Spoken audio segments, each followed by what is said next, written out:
Salamu alaikum. Salamu alaikum. Salamu alaikum. Wannan wani irin wulakanci ne. Ahab, ni da na taimaka maka? Kai fa gaba ɗaya ka bar duniyar fa. Ban gane na bar duniyan ba. Ai dole in ce ka bar duniyar nan. Irin wannan tunanin naka ba dan na sheƙa ma ruwa ba fa. Wallahi sai dai ka ji ka can. A ina kenan? Ni yanzu a bar maganan nan. Ina so ka gaya min tunanin da kake yi. Wallahi gari ne ya kama da wuta. Sai sa zaman da na yi a nan kenan ina ta tunani. To gari ya kama da wuta, mu je mu kashe mana. Ba irin wannan wutar nake nufi ba. Ina nufin gari babu kuɗi. Yau tun safe ban karya ba. Ka lallai mutum na ka shiga wani ne. Ni ma tun safe barin gaya ma ban ci komai ba. Ina tafiya na gaya ma kawai sai na hangi wani yaro yana cin biredi. Koyon tafiya ma yake yi na gaya ma ya fito daga gida. Kawai da na hangi wannan dan guntun biredin a hannunsa na gaya ma kawai sai na yi wuf na kwace. Alaji na wallahi gaya ma sun cinye. Shine kawai a ciki na cin safe.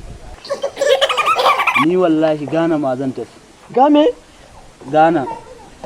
To, idan ka tashi tafiya Ghana, ka yada zango a Libya, ka ji ko? Ka gaishe min da mutanen Libya. Sannan kuma ka hada da mutanen Agadas, ka ce na gaishe su. A yanzu ma ba za ka hana ni tafiya ba, ko kuma ka bani hakuri. Hakuri? Ha, an kya baka hakuri. Ai idan ka kallon mutum zai haɗe gatari, to ka rike masa ota ya haɗe. Ghana, je ka. Ka tafi, za ka tafi Ghana. Tafi. Ka ji ko? Saboda haka Allah ya kiyaye hanya. Ka gane ko? Daga bayan kada sai ka ba mu labari.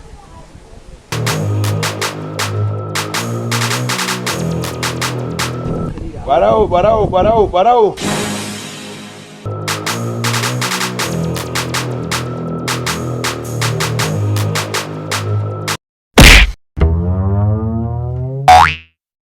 Dare muke bukatar barawon nan kuma gashi kun zo kun kashe shi saboda haka yawan da arrest.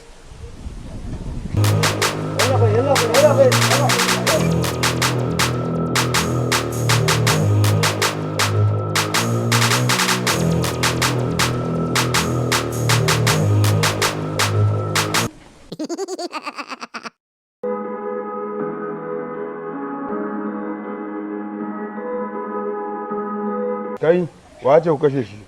Don Allah ya labo kai hakuri, ni ba dan kasan nan bane.